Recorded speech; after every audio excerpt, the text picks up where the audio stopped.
My client is Michael Jones and he's in custody and he's asked me to argue probable cause for him and so I Sure, felt. of course. It's only fair, right? Because it's his case, so. You didn't hear me. It's only fair because it's his case, so we might as well bring it No, up. he asked me to do this and so I told him I would. Okay. That's my client. He must be unhappy, huh? Asked him to breathe. Or hungry. Asked him to breathe. Good morning. Hey, How are you? hey, buddy. If you're banging on the door, you got to be careful because you break something, you're gonna catch another charge. So be careful banging on those windows because they break very easily. All right. So you were Michael Jones.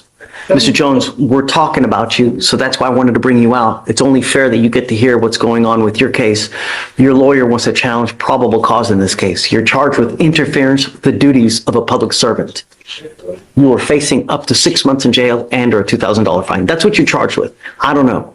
So I'm going to have them read, and we're going to do probable cause to see whether we're going to go forward or not. Okay? Stuff with me right back there. She's gonna read it again, okay? Okay. What happened? On January 10th, 2025, the officers in official uniforms and riding a marked patrol vehicle were dispatched to a disturbance at a residence in Harris County, Texas.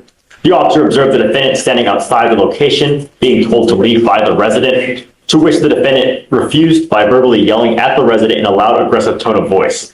The officer announced themselves and observed the defendant begin to walk away. The officer gave the defendant a verbal command to put his hands behind his back, and the defendant pulled his hand away.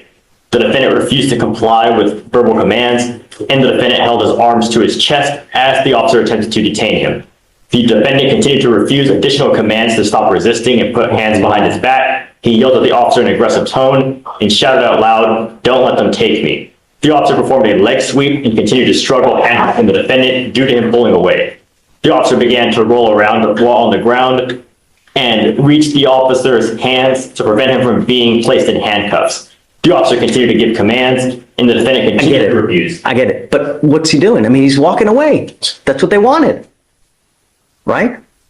So, No. Just losing?